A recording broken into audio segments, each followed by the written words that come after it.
Hi, I'm Dan Schinder. And I'm Steven Schinder. And we're here with a Yesshift news desk report. All kinds of stuff coming at you. Steve, what do we got on the plate today? It's like a buffet smorgasbord of news.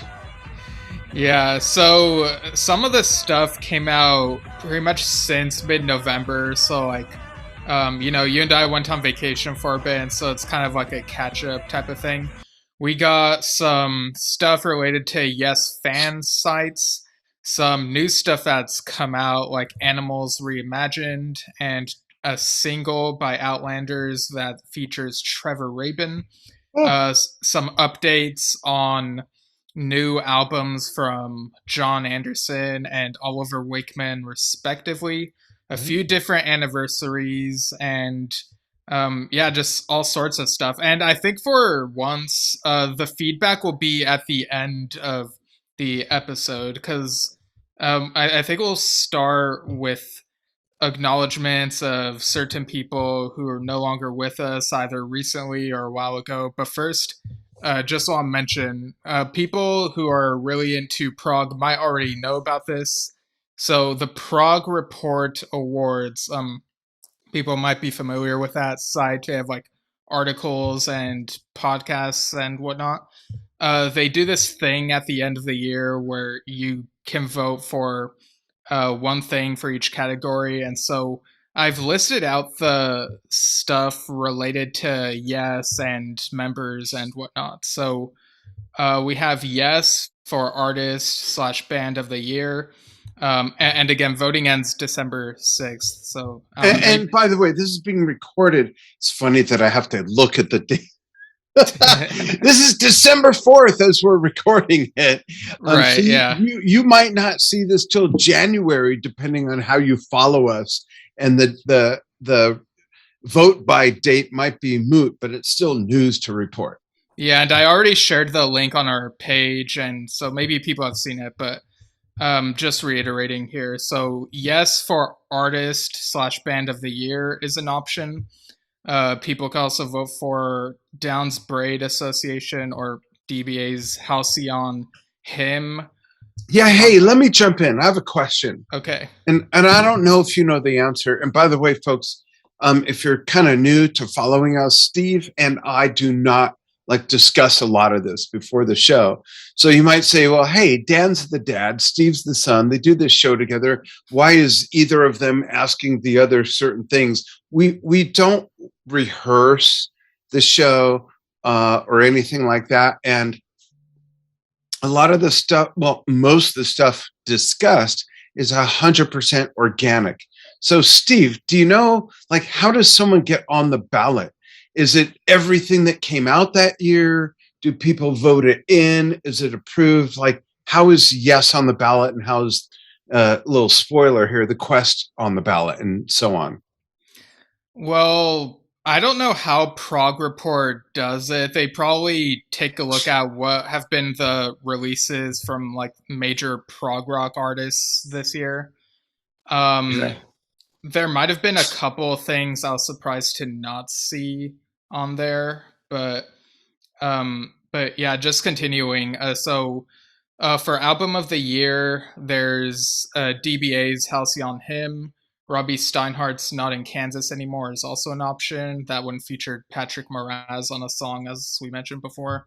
And Yes's The Quest is there as well, of course. For live album of the year, there's Kansas's Point of No Return and Beyond, which features Tom Brislin. Yes's The Quest is up for album production of the year. Halcyon Hymn's Not in Kansas Anymore in The Quest for album cover of the year. DBA's Remembrance is an option for epic of the year. And DBA's Love Among the Ruins and Yes's The Ice Bridge are options for song of the year. Excuse me. I find all that interesting because I would expect a lot, I don't know why, but I would expect a lot more kind of contemporary artists as well. That's why I was curious. Well, there probably are. I was just listing the Yes and related. Yes, related. Okay. Caught my eye. Yeah. Okay. Cool. Yeah. Um, yeah, that's the Prog Report awards options that are yes related. And onto a recent anniversary that passed. So November 29th, I think it was the 29th. Yeah, it was the 29th. Was the 20th anniversary of George Harrison's passing. Of course, one of the Beatles. And so there were lots of posts and whatnot on the web. And some of us know that Alan White was on one of his solo albums, All Things Must Pass. He might have been on something else as well, but that's like a really iconic one. Have you ever listened to that album, Dad? Yeah, absolutely. When way back, decades ago, because I am older, and Alan joined, yes, I wasn't familiar with him that much by name, honestly. And I dug into like, wow, this guy played with Joe Cocker. This guy played with Yoko Ono and John Lennon, and was on the iconic song "You Can Now Hear Days" while you're shopping at the grocery store. Imagine.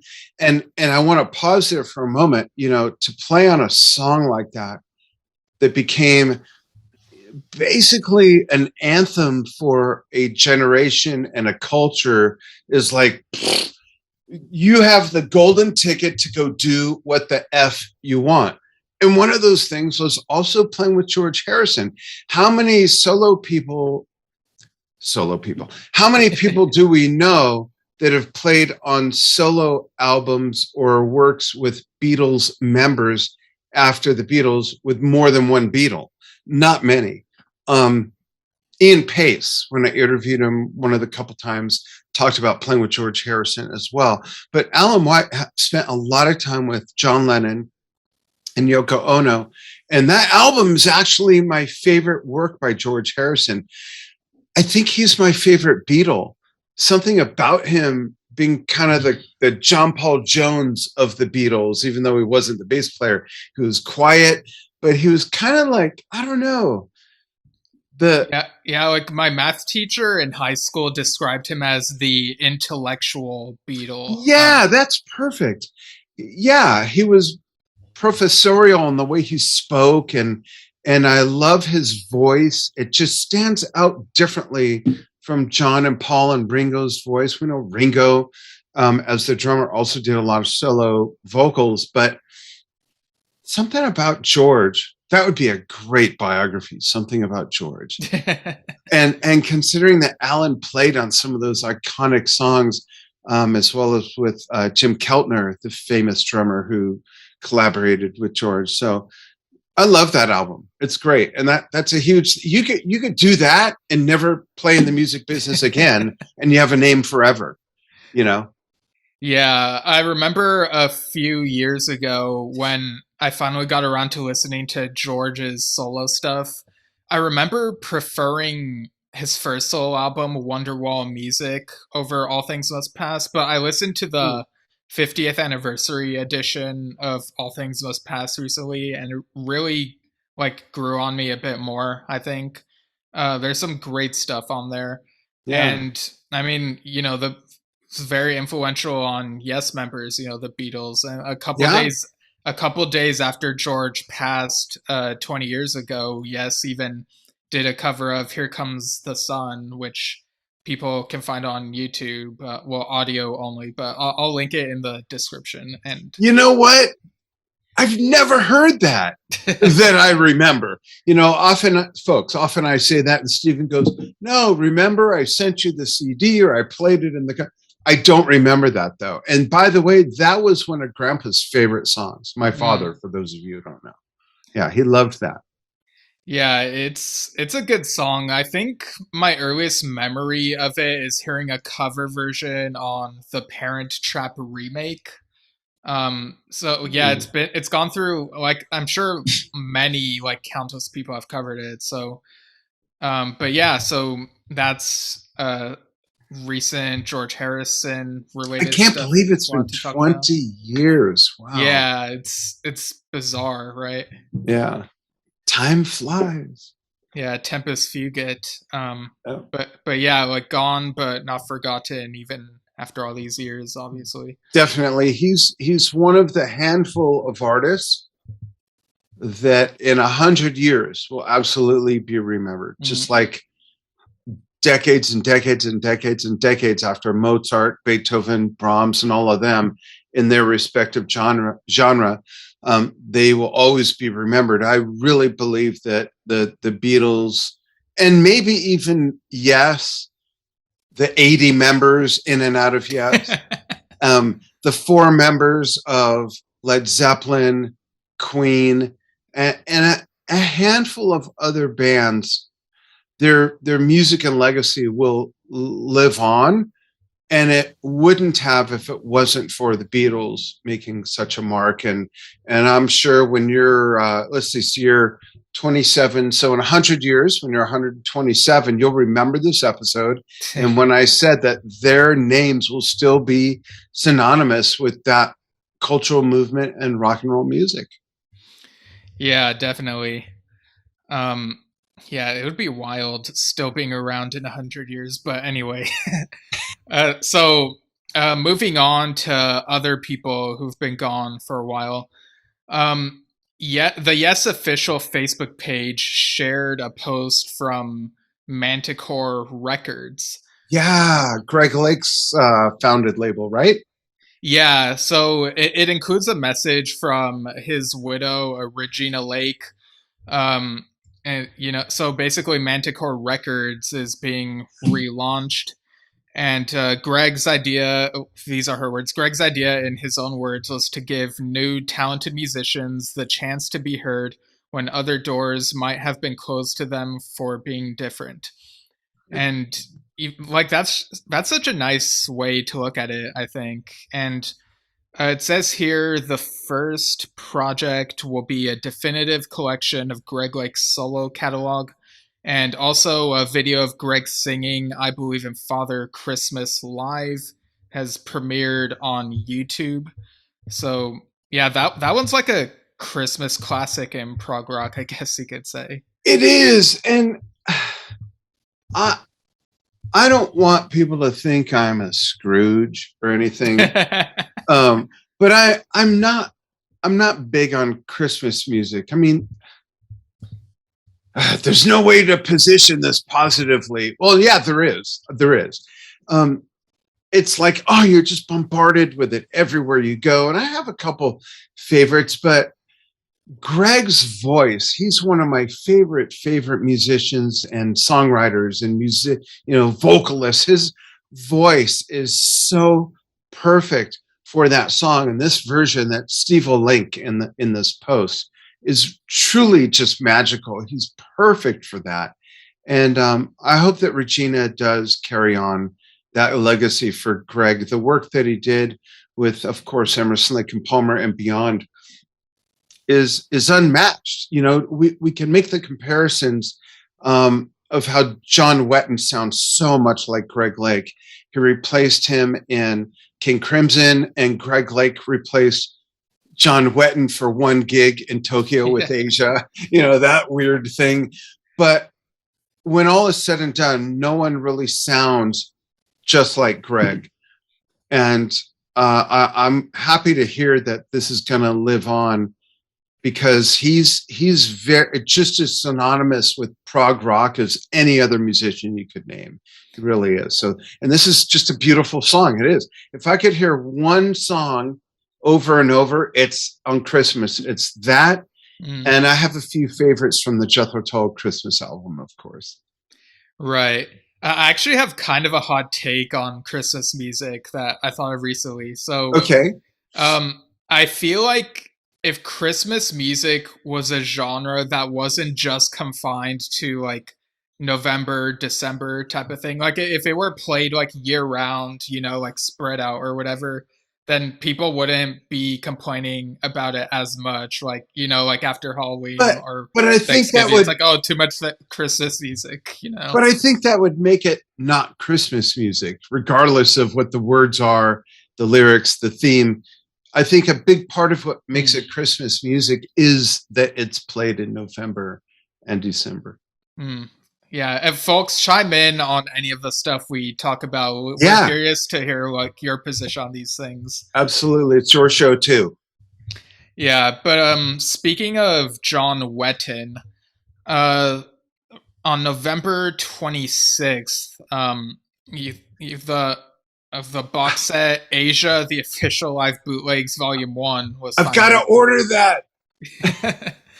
Yeah, and just to reiterate, this contains 5 concerts from Buffalo 1982, Worcester 1983, Sao Paulo 2007, Tokyo 2008, and London 2010. Yeah, I heard someone say that the sound quality for these is really good. So yeah, I'm Oh, really itching to check this out. And um, also along the lines of John Wetton, Geoff Downes recently appeared on Vintage Rock Pod. right.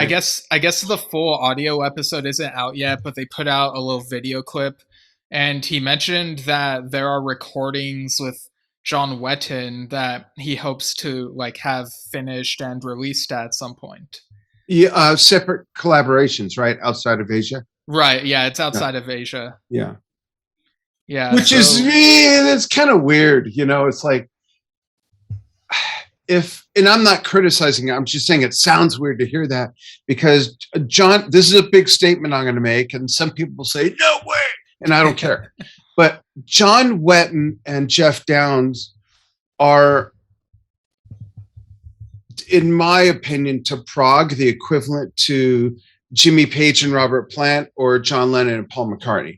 They were a writing team that cranked out some serious freaking music. And I'd really be interested to hear what gets unearthed that's been sitting in closets or the tape vault or whatever, because they were a great writing team. They really were. They were able to write commercially and yet still appeal to a huge, vast amount of prog rock fans. And that's a slippery slope edge right there.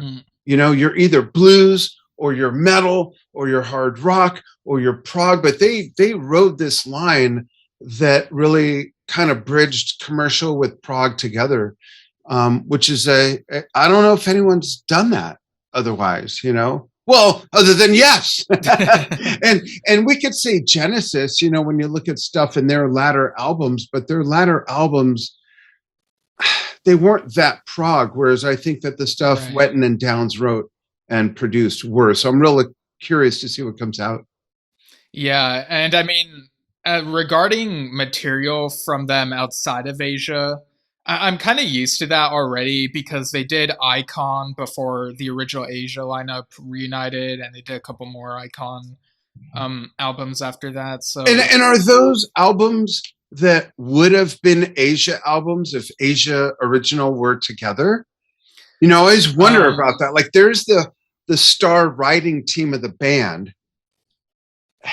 Yeah, I mean, there are similarities, but I guess I just see them as like different things, similar to how Anderson Wakeman is different from Yes. Well, I guess Icon sounds closer to Asia overall, but yeah, I don't know. But in any case, I'm just like really glad to hear that there's still Wetton that we haven't heard yet that could be released posthumously, like even further, Yeah, I heard there might be an acoustic song uncovered called Uncle Hanukkah.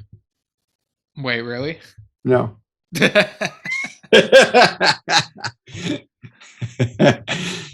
That'd be funny, Uncle Hanukkah. Yeah, well, like you had me up until like those last couple words. Sorry, I believe in Uncle Hanukkah, L'chaim, Moshe, Pipik. Oh, sorry.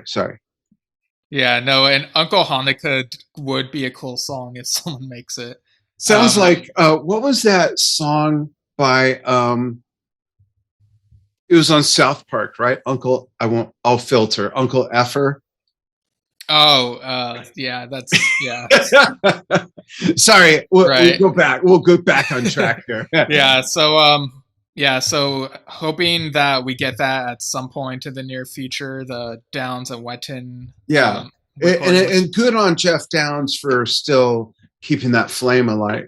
Yeah. Because John passed way too young, and due to cancer, we see this over and over.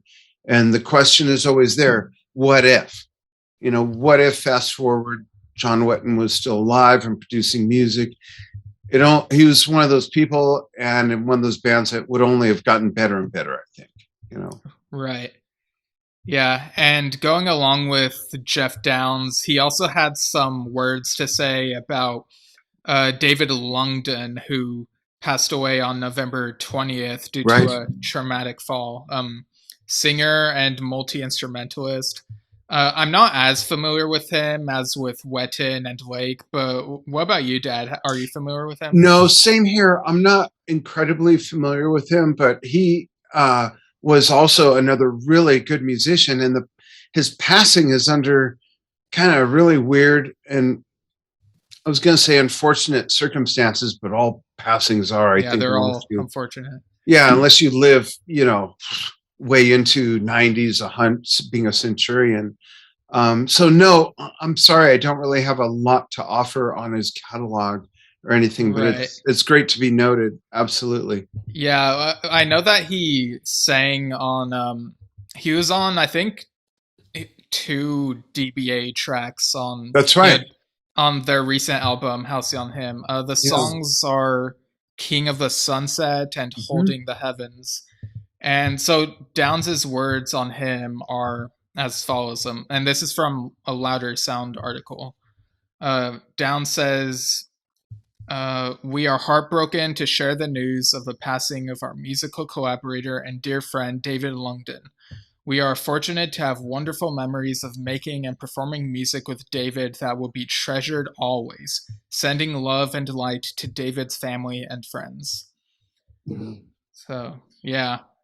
Well, yeah, if any listeners have any memories of David Longdon and are if you're huge fans, I'm curious to hear what your favorites are. Favorites, and having seen him live, and if you ever met him, maybe at a meet and greet or personally, please chime in, and we'll. Steve and I always select a few fan emails or comments that we can work into one of these episodes. So please always chime in with your thoughts on anything that we ever cover. This isn't ever like a dig us, this is what we think. That's not what this show is. Whether it's the news desk reports or the Yesshift episodes about Yes, we're just throwing topics out there on the table of music and bands and artists we love, and we want you to participate as well. Yeah, definitely. And this next one, Stephen Sondheim passed away at age 91 on November 26th. And we got a comment from one of our listeners, Kevin Pearson, who said, I really love Into the Woods and also Sunday in the Park with George. Sondheim was a genius. His musicals will be performed for years to come. And yeah, Sondheim, I think my first introduction to him was actually via the Yes cover, Something's Coming, funny enough. Me too, actually. Oh, really? Believe it or not. Yeah. Yeah, which is kind of neat. I mean, that's what's cool when one of your favorite bands covers things. When I was young, really young, sort of related on that topic, when I was really young and started listening to Led Zeppelin at 6 years old, I read everything. I developed a vast vocabulary of important multisyllabic words by reading the ingredients on the side panel of cereal boxes every morning. And I read the liner notes of everything, and reading that, wow, Led Zeppelin's first album and second album, they had songs that were written by other people. And so it wasn't too foreign to me by the time I heard that. And that's exactly how I discovered him as well. I really didn't know anything about him before then. So kudos to Yes for, bringing other artists, and any artist that does this, bringing other artists' music to light, especially if it's slightly or completely in another genre. That's really cool.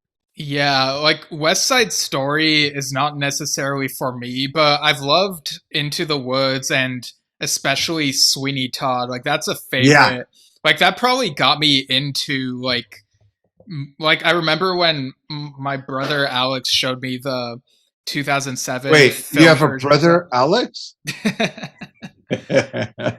Sorry, go ahead. Yeah, Yes. and we were just like really into it, like singing along to the songs. And Sondheim has done a lot of like he's a legend in musical theater, Yeah.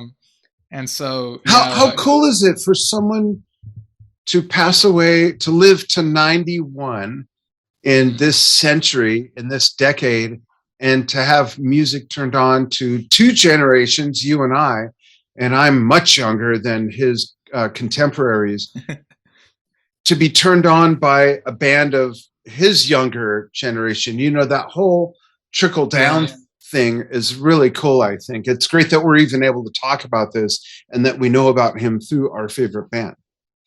Yeah, definitely. So he's another one that'll be long remembered, like pretty much all the people we've mentioned. So yeah, that's just the power of music. You put it out into the world, and if it resonates with people, that'll live on, Yeah, absolutely. I want to talk about Bill Bruford's post. Oh yeah, so this kind of relates to the Sondheim thing a little bit, but yeah, go ahead.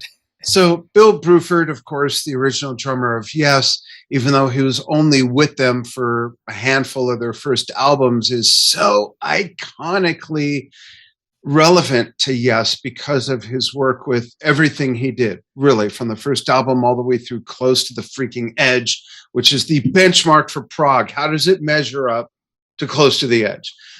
So Bill posted this date in history, November 26, 1969. Yes supports Cream on their farewell gig at London's Royal Albert Hall. I forgot about that until you sent me these notes. Think about that for a moment. What Cream was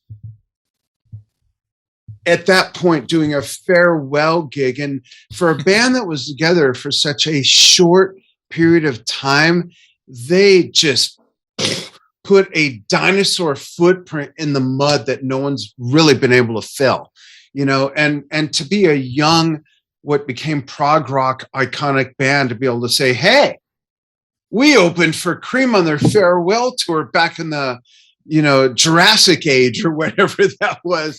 I would love to know more about that night. I'd love to hear accounts by the members. So to see Bill post about this is really cool. He says the ominous chords, and then in brackets of Leonard Bernstein, Something's Coming from West Side Story, sound great. Sudden pause, and 5,000 pairs of ears turn to the weedy-looking kid being driven by a skinny 19-year-old drummer to see if he can improve on Mr. Buddy Rich's not inconsiderable efforts in this area. The occasion proves too much because he dropped a stick, as he says. And I could say, as a drummer, I could totally relate. When you drop a stick, it's easy.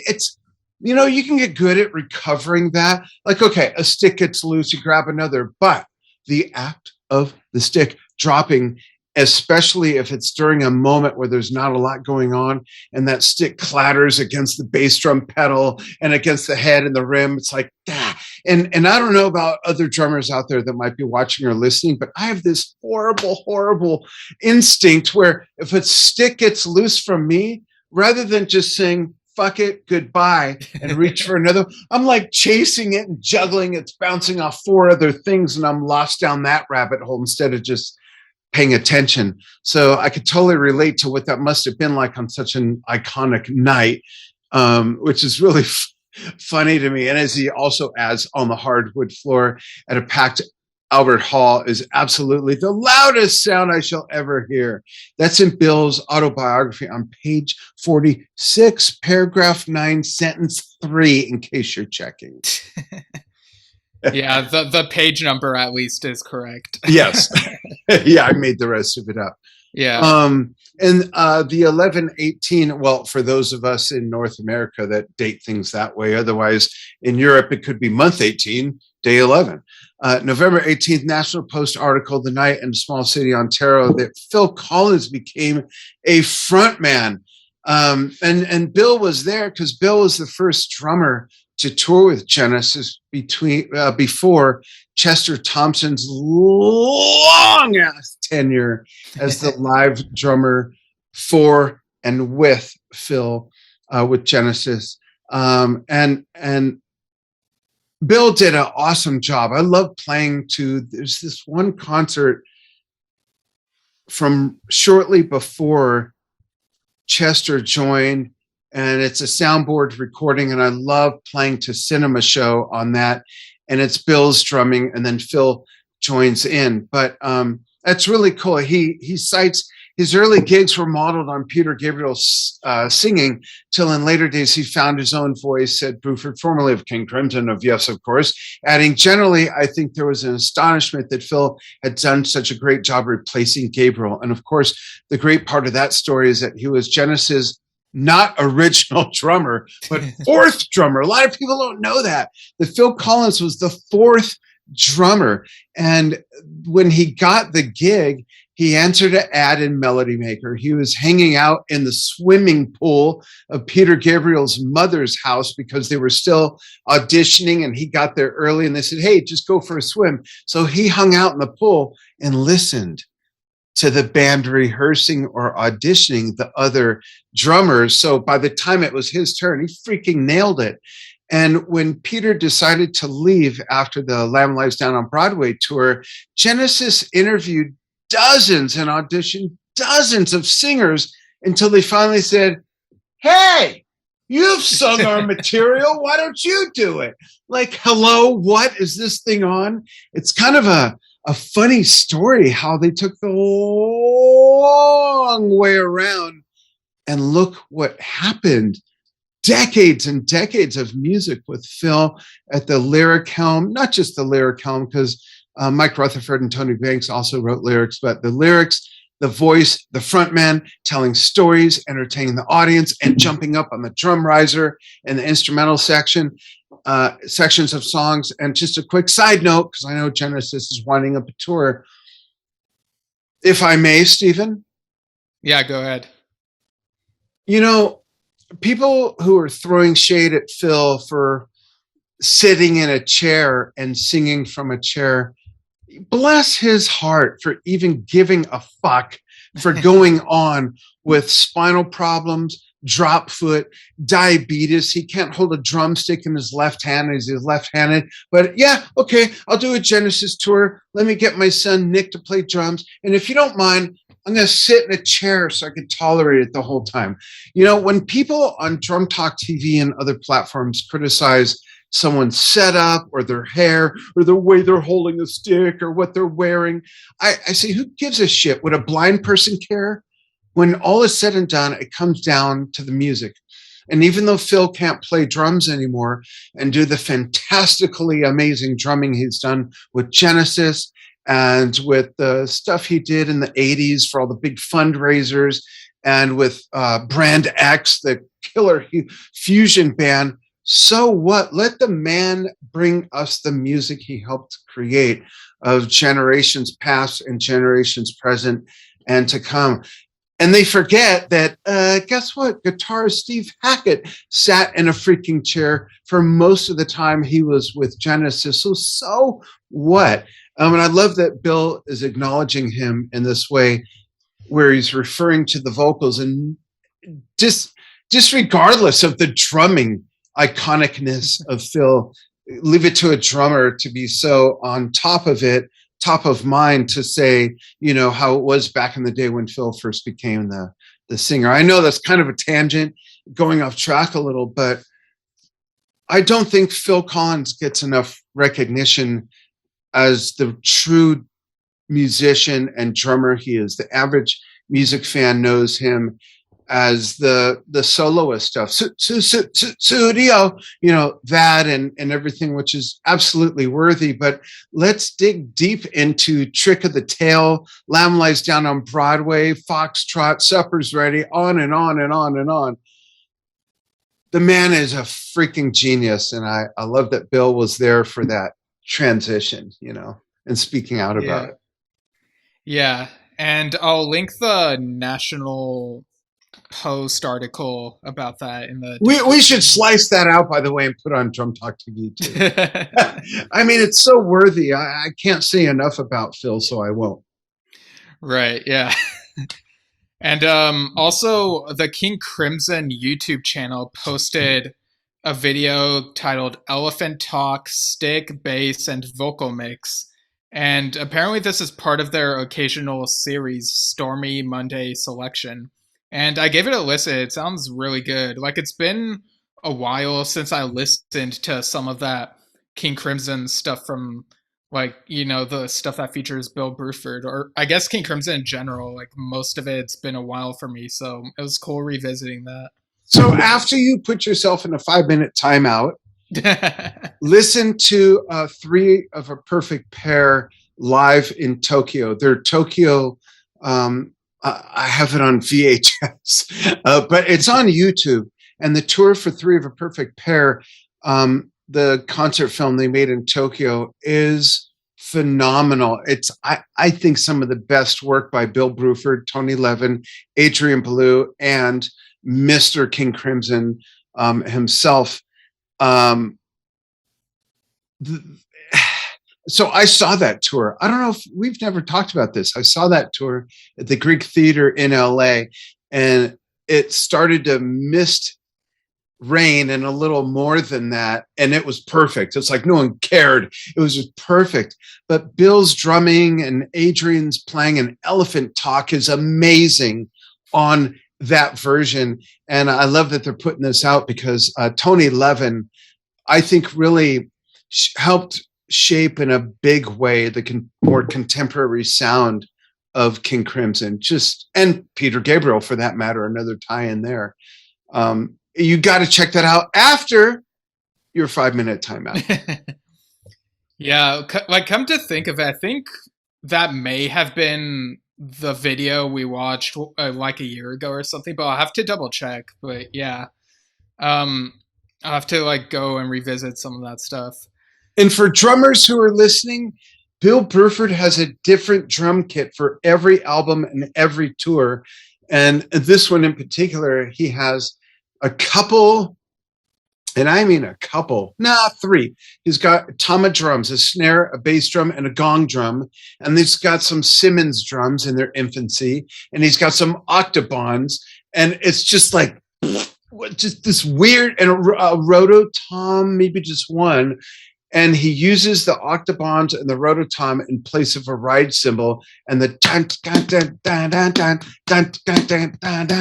stuff like that for Elephant Talk. And it's really a great lesson in coloring completely outside the lines. I really think that Bill is a huge, huge part of King Crimson's success through the 80s and beyond. And now, of course, with Gavin Harrison, Pat Massaletto, carrying that torch. I don't think they'd be doing what they're doing without Bill Bruford. One more thing on Bill Bruford, whether it's Genesis, whether it's King Crimson, whether it's Bill's solo work, is there is no drummer that sounds like Bill Bruford. He truly is on a completely different island by himself. Sound of his equipment and his playing style is completely different from anybody. And it does come through in the early Genesis tours when Phil sang lead and he played, and through the 80s, 90s, and beyond with King Crimson. So check that out. Three of a Perfect Pair, the tour, the concert film in Tokyo, 1980.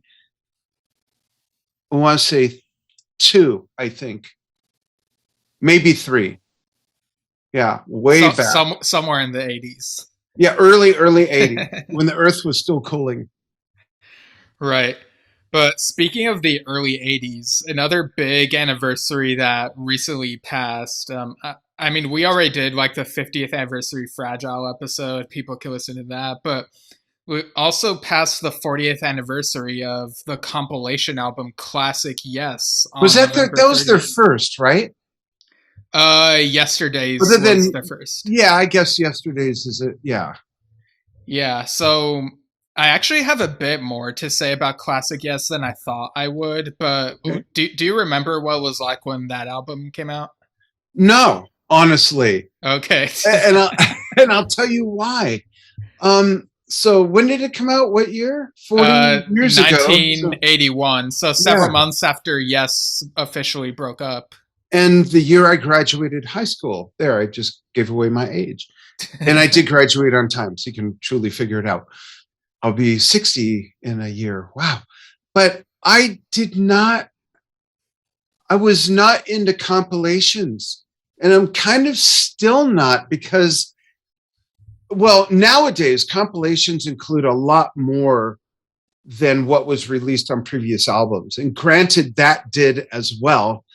Maybe, right? No, America was on yesterday's, correct? Right, but So I'll just read the track list real quick. okay, but So, but my point before you do that is that okay, I was not into buying an album that had stuff that I already had on an right. assortment of other albums. Compilations were not really a thing back then, which makes this even more special. But I never got it. I never even listened to it all the way through. So enlighten all of us, including me. Okay, so first off, the track list for this is Heart of the Sunrise, Never heard it. Wonder Stories, Yours is Wait, No Dis. wait, sorry. All original releases or remastered, other rehearsal run-throughs? Is it all the exact Uh, same things that are on the respective albums? yeah, these are the album versions. Okay, so that's why I never did it back then. So far. Okay, okay. So Heart of the Sunrise, Wonder Stories, Yours is No Disgrace, Starship Trooper, Long Distance Runaround, The Fish, and You and I. And then it included, I guess it would have been technically a single that like came in it. So side one was Roundabout, live in Oakland, 1978, and I've Seen All Good People live at Wembley, 1978. You know what? This sounds like a great album. I need to get it. What a great concert that sounds like.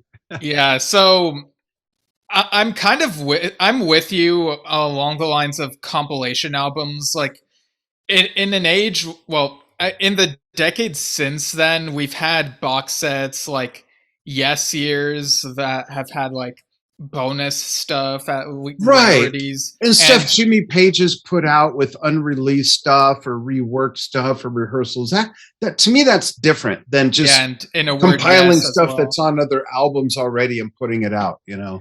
Right, and like when Yes albums were re-released in the 2000s, they had a bunch of bonus tracks, and so compilations, like after collecting those, like compilations didn't appeal to me that much. I pretty much only got the classic Yes CD because of the cover and because it has like these live versions of Roundabout and I've Seen All Good People, which are full of a lot of energy. Like they sound really cool. But I posted about this anniversary and asked people what they thought of classic Yes, and a good bunch of people said that this was their first Yes album and it was their gateway. A friend of the podcast, Jeffrey Mason, said he got it for the lovely cover, which I mean, it's Roger. It is a good cover. Yeah, it's a great Roger Dean piece of art. That's true. You know, I never thought of it that way. Actually, this is a really cool little factoid thing that if you're diving into a band for the first time, a compilation album is a good route to go. And given the songs you mentioned, they're all very iconic. So that all makes sense. That's kind of like the spark at the end of a joint that makes you an addict, basically. Yeah, like Yesterday's was mainly the Peter Banks era plus America thrown on there. Right. Whereas this was the How era, pretty much before drama. And what I find kind of weird is that, you know, Chris Squire was tasked with, you know, helping out on this and with Yes shows the year before when that got released. Right. And I found it kind of odd that Wonder Stories is on both of those. And like he didn't like choose something else for classic Yes. Well, that's a good point. So Wondrous Stories is the studio version on classic, but it's live on Yes shows, right? Right. So that's the answer. Right.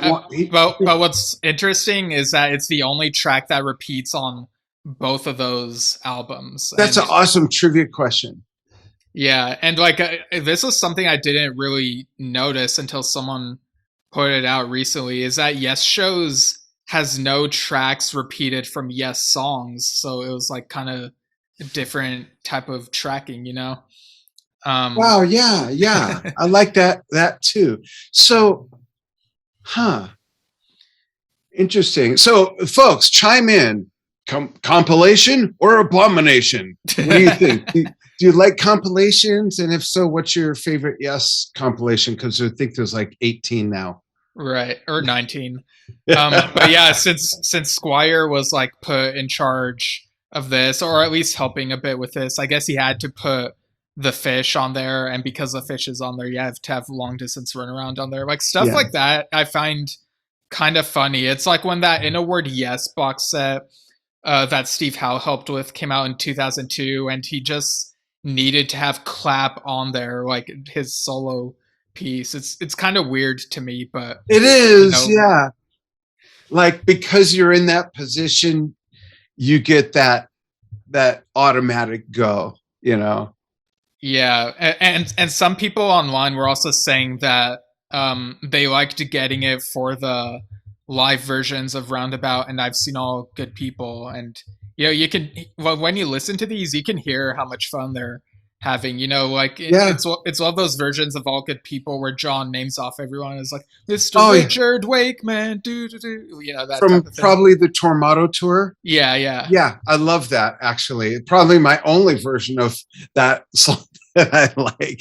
So here, I'll be totally transparent here. I've told Stephen over and over that I could see Yes 30 more times and not see them play All Good People and be okay. It's just, I don't know. But on the other hand, I must admit, it's the John Lennon Imagine of Yes. It's from their early days, and they carried it through even before Roundabout, through decades. And it's a very iconic song of that generation, and quoting John Lennon actually in that song, Give Peace a Chance. So I got to give them some room for that. That's just my own sensibilities. I'd rather hear another song that they've never played or don't play often. Yeah, I'm with you there. Yeah. And with, well, I was going to say, with the Clap, like you said, repeating, like, it's so short. What else would you put on there? 5% for nothing, So I'm kind of okay with that. Right. Well, so what I was gonna say was, when I re-listened to classic Yes recently, I did this through like Yes's official YouTube. Like, they have a playlist, and weirdly, for I've Seen All Good People, they have like the classic Yes cover in the video, but it's a studio version. It's really weird, but I managed to like listen to the live version. But anyway, so listening to it recently, like right before, I was like, okay, I know all these tracks. I know the business, but once I started listening to it, I just could not help but sing along to the whole thing. It's like, yes, this is my music that I love listening to. Yeah, so, that's true. That's a good point. Hey, Steve, I'm going to throw something out there. Yeah. We're on finishing. We got two more things on page 4 of 14 notes. Wondering if maybe we should finish those out and do a part 2 to this, or another episode. There's just so much to cover here. Right. Well, I'm looking at these and trying to figure out like where we would like sort of divide it. I'd say after the next 2 notes, I won't give them away. And then start with that next one of Forgotten Yesterdays. Don't tell anyone I said that out loud. All right. Yeah. Okay. Yeah. We'll go ahead and do that. I just think it's easier for listeners and viewers if you see something that's an hour long versus 3 hours long, and being that this has been about an hour and we're at like page 4 of 14 or 15 because I moved something on my part, we should divide this. There's so much news. Let's make it a little more digestible. So you want to move on to the next thing about Magnification? All right. But first, can you pause the thing for a moment? Yeah, let's pause this for a second. Okay. So we're back. We had a little quick discussion and off we go. So moving forward, Magnification is now available for streaming once again. Why was it not available, Steve? I'm not really sure why it wasn't. I don't know if it's a cyclical thing or a licensing thing, but I remember a few months ago we were talking about how like Magnification, Heaven and Earth, the original Fly From Here, and Talk were like absent from like the official Yes YouTube and I think from Right. Spotify. But like people have pointed out recently that Magnification is back on there. So I mean, hooray! Yeah, hooray is right. Yeah, it's on their official YouTube, Spotify, Apple Music, and Amazon Music. Yeah, and we did a whole episode dedicated to the anniversary of Magnification. So check that out. To check it out and spare us from highlighting that right now. But great album and an amazing weird thing considering that one of the four most iconic prog bands that did an album without a keyboard player, where that was such a huge part of their sound. So check out that episode. And then following that, we have news that yesfans.com closes. And to me, as someone who is the CEO and founder of a very large media company in the music industry with Drum Talk TV, I find that really odd to just say, we're closing, we're done. Like, it's run by a fan though, so right, but still, I just find that odd. I'd love to know from Tim Luderby if was it not sellable or someone not like why close it? That's just so odd to me. I mean, he was like, it wasn't like a financial, it was a free forum type of site. Like he was pretty much paying out of pocket for stuff. Like it wasn't like for profit. And like his message on the site when it was up was the site will be closing December 1st, 2021. Thanks to everyone that has been part of the site. It has been a great ride.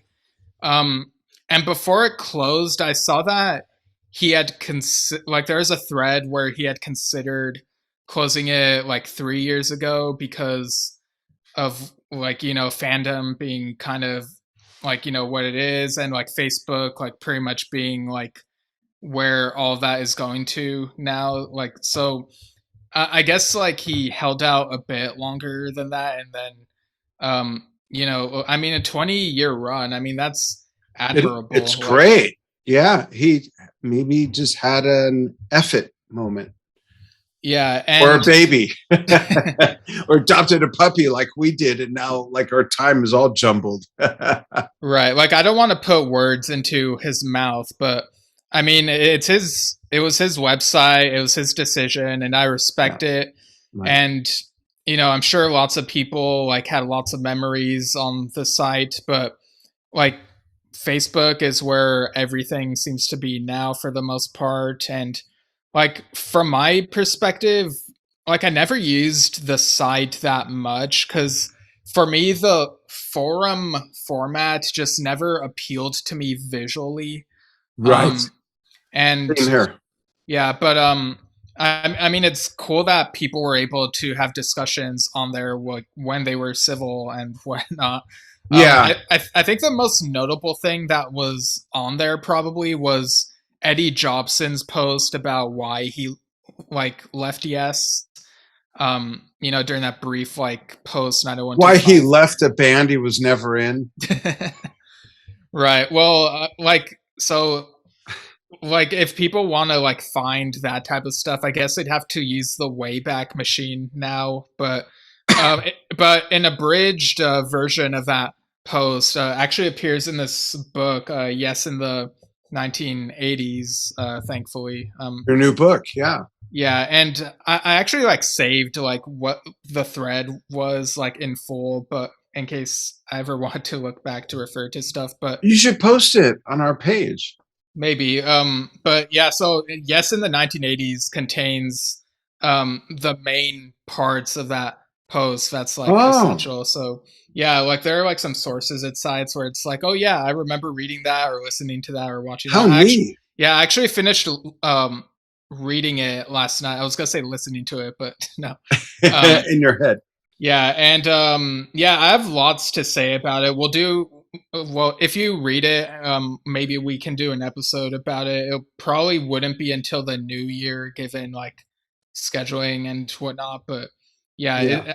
yeah, but I will say it's at least a must read for Yes fans, and does a good job showing um like they talk about Stephen Lamb and David Watkinson talk about their impressions of certain things going on in the 80s. So yeah, I'll just leave that as a tease. But Cool. um yeah, but getting back to this, yesfans.com, we salute you, Tim Lutterby. Thank you for all your service with the site for that long. Like, Yeah, 20 kudos. years is longer than any bands live that have come out in the last 20 years. So that's for the most part. So that's huge. That's great.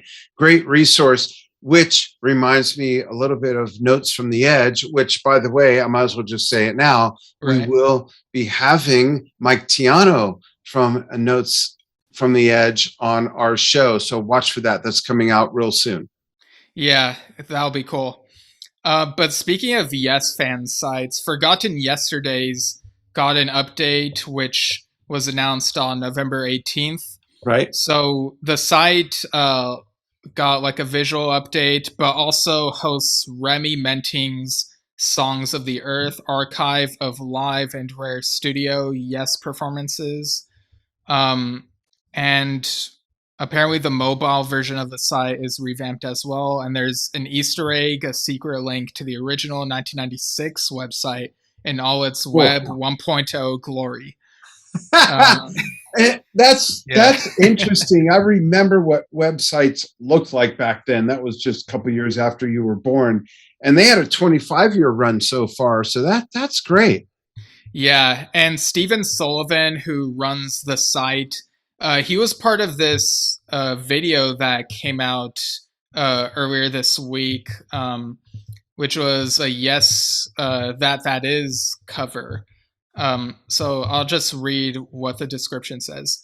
Instrumental excerpts from Yes's That Is, from Keys to Ascension, a distanced collaboration tribute. Chris Clark on keys, Tom Mitchell on drums, Chris Ruth on guitar, Steve Sullivan on bass, and Ernie Fortunato mix mastering. And when you sent this to me, I'm always a little tentative to even listen to stuff like this. But I gotta say, folks, this was freaking amazing. I texted Steve right away after I started listening and saying, "This is awesome. I wish I could be in a band like this." They are so on point and so respective to the original recording. Yeah, it's like 6 minutes 40 seconds of instrumental. Like, And someone could have said, "Hey," you could have said, "Hey, Dad, check this out. This is a Yes bootleg run through of," and I wouldn't have questioned it. It's that good. It really right. is. It is that good. Yeah, like watching it, like as I was watching it, it sounded so exact that I was thinking, if I listened to this without knowing what it was, I would probably think it's the actual studio song. Yeah. But then a few minutes into it, be like, oh wait, is this an edit where they edited out the vocal part? Right. Like, Yeah, like just another version or something like that. Yeah, it's that good. Yeah, and I'll link this in the description as well, along with the other stuff we mentioned. Cool. Good on them. That's just awesome. It really is. Yeah. And I've said this before and I'll say it again. That Is, in my opinion, it's my favorite Yes song that's never been performed live. So yeah. But cool. So also along the lines of tributes, I saw sometime last month the Yes tribute band Say Yes, spelled SEYES, posted that they were looking for a lead singer since their lead singer Phil recently stepped down. I hear John Anderson's available. How cool would that be? Man, imagine all the headlines if that happened. Yeah. That'd be so ironic. Another Yes band, So they're in the greater Manchester area and they gig in the UK. So I'm not sure if they're still looking for a lead singer, but if anyone in that area is interested and can sing like John Anderson or within that range, they can get in touch with them.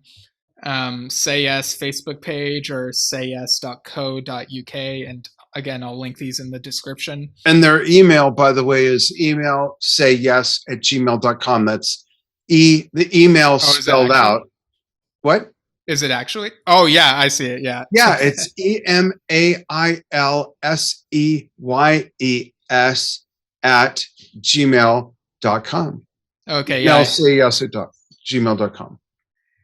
Yeah. So cool. And I love tributes. But speaking of which, I think this will be our last item of this, I guess, part one. I don't know what we're going to tell the next part, but of this episode, I guess. So the Pink Floyd tribute album, Animals Reimagined, came out on November 19th.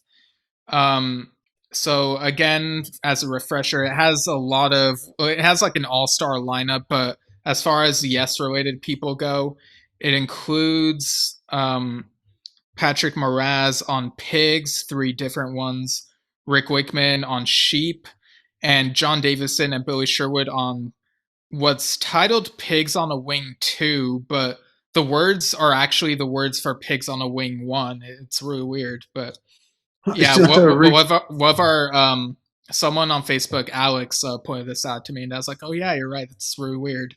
It's not a reprise, or no, it has the lyrics for Pigs on a Wing 1 instead of 2. Like, oh, interesting. Maybe it's just mislabeled or something. Yeah, so basically we have 2 versions of Pigs on a Wing 1 bookending the album. But what did you think of Animals Reimagined, Dan? So, I was impressed with the cover, which is cool, because that is a very iconic cover from the 70s. That was almost my first concert, but we ended up not going, me and my dad, your grandfather, and instead, and I don't remember why, but we saw Led Zeppelin that year instead. That was my first concert. Not bad. But first of all, so it's a huge shoe to fill because the original album is just so good. You've got essentially just 3 songs, and they're all about different types of people. It was driven by Roger Waters. Everybody's playing is absolutely stellar. So if you're going to do a tribute to that, you got to really do a great job of either nailing it or doing a really fantastic way of reimagining it. And looking at, like, my buddy Billy Cobham is on it, Graham Bonnet. There are some, Al Di Meola. There are some amazing, Jordan Rudess from Dream Theater, Pat Massaletto, who we mentioned from King Crimson. There are some, Martin Barr from Jethro Tull, goodness gracious. There are some amazing musicians on this. And I gave it a listen, and it's great. It really is. Some of it is so on point that it's almost like, okay, so you played the song the way it goes. And then other stuff has some worked in interpretations that are not necessarily different, but with even just a different person's vocal add that extra ingredient. I love it. I think it's cool. And I'm not really into the tribute album thing because I have the regular album. Why do I want to hear other? You know what I mean? I don't mean to sound, minimize anything, but they did a great job, and it's an amazing Arthur Brown, Rick Wakeman, Jan Ackerman, David J.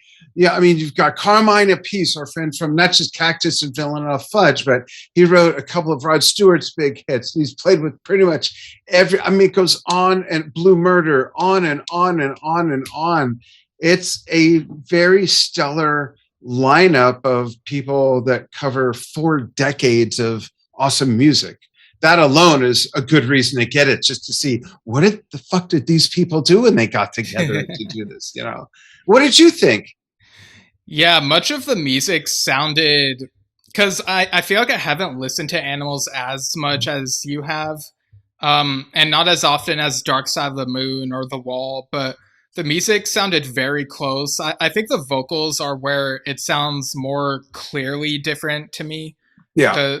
Because it's like, oh yeah, it's not the Pink Floyd band members singing. Like, I don't hear Roger Waters or but yeah. Right. So, but their performances are great. And when it comes to covers, I'm open to reinventing the songs. In fact, I even prefer that. I mean, that's how I got into like Yes is America and Right. Something's Coming, you know? Like I love how they didn't just In do every the little same thing. thing. Yeah, right, yeah.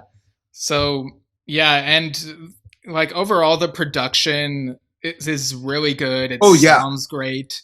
Yeah. Um yeah, No, wait, that's a good point because for this to come out in 2021 production versus 1977 production, and there's of course something to be said about that. Not that it's bad but just for it to be recorded in modern times with modern gear and modern even just know-how is really cool to hear.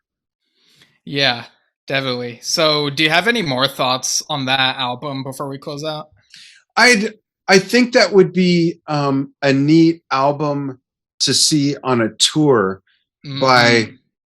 people paying tribute. I think that would really be cool, especially given the names that are here. That could really be a nice theatrical spectacle.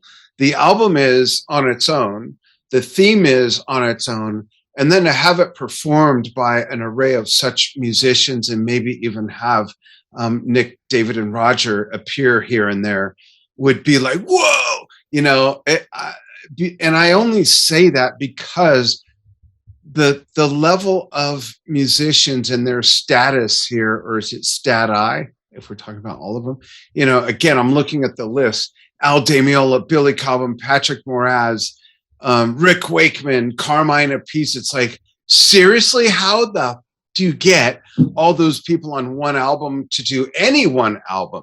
And the fact that it's a prog album is like, that's killer. It's huge. So I'd love to see this as some sort of theatrical show. Yeah, I remember several years ago, maybe it was like 10 years ago or something. I was like watching, maybe it was PBS or something, but there was a concert by Pink Floyd tribute band, and I was like, "Whoa, this is really good. It really sounds like them." So something like that would be really cool to see. I agree.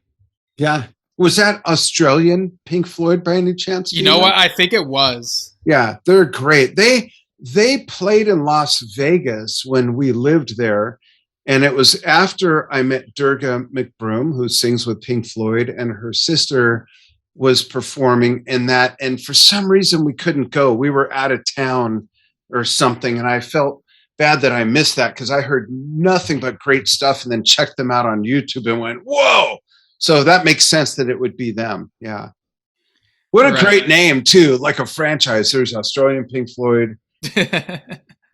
There's Milan Pink Floyd. There's Tokyo Pink Floyd. There's There's Brazilian Antarctica Pink Floyd. Antarctica Pink Floyd. Absolutely, the ultimate down under cover band.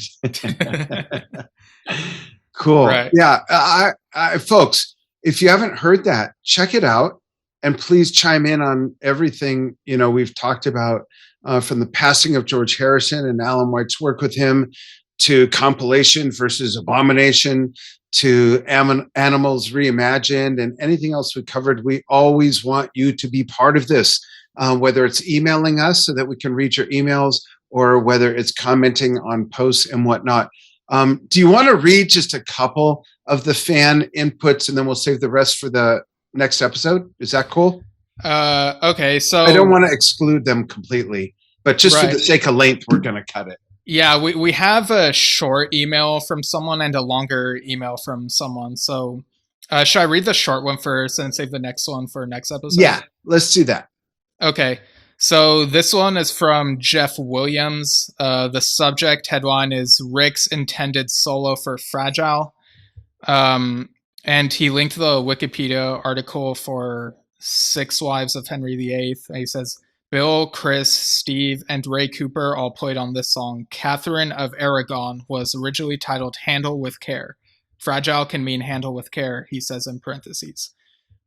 So yeah, like remember you and Dia on the Fragile episode were wondering what solo would Rick have put on there if there weren't rights issues and he had to do like Cans of Brahms instead. And Yeah. like, this sounds vaguely familiar, so I may have read this before he sent the email, like a long time ago, and just forgot. But I'm glad that Geoff reminded us. So yeah, thanks. absolutely. And I wonder if that could have been it, actually, or something that has appeared on one of Rick's albums since then that we just know as something else. Yeah, so yeah, when we get to Six Wives in our solo album series, it'll be interesting, like, listening with that in mind. Spoiler alert. The alert came after the spoiler. Yeah, I mean, we've mentioned before that we're doing that, so yeah. yeah, I'm looking forward to that. Sneak peek, I think out of all the solo stuff, Chris Squire only did one album, Alan only did one album, but out of all the others Chris did Swiss Choir, the Christmas album. Yeah, that's true, and we're going to talk about that too. Right. But Rick has had, I think, the most prolific career, and I'm just I can't wait to dig into that, because I just love his music. I just love it. And he's got an amazing drummer too, and Tony Fernandez. He's had a couple others, but Tony's been with him for years and years and years. And yeah, that'll be fun. That'll be fun digging into that. Steve Howe, of course, with a great catalog of solo stuff. We can go on and on, but we won't. Yeah, we're saving it. Right. So folks, write us at yesshiftpodcast@gmail.com. Give us your thoughts, give us suggestions. We do read fan mail. Comment on these posts if you're seeing or hearing it somewhere where comments are enabled. And you're part of this show too. The way this show was born is that Steve's been literally a lifelong Yes fan since he was born. He used to rock him in my arms when he wasn't 6 feet tall and 101 and sing Harder the Sunrise. And he watched the Yes Years and 9012 live when he was 2, 3, 4 years old. And so he and I talk Yes all the time. And one day we had one of several deep conversations. And I said, you know what? It was like 20 minutes or a half hour or something. Yeah. And I said, we should do a podcast. And so here we are. Yeah. It's been fun. It's been a lot of fun. There's so much to talk about with a band over 50 years old who changes a lineup after every 2 albums in a row. Yeah, definitely. People coming, going. It sounds just like family. Not the band family, but family as a culture. All right. Anything else, Steve? No, I think that's it for now. And like we said, we'll bring up these other news items we have on the next news thing, part 2 or whatever we'll call it. We got some Steve Howe stuff to mention, and John and Oliver, respectively, like I mentioned. Rick. That's stuff. right.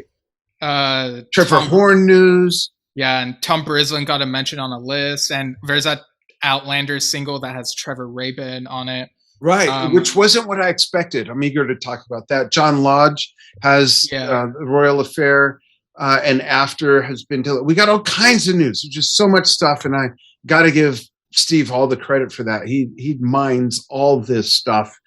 And I've like turned on the Google alerts for like all their names. Like everything, anything with a vowel in it.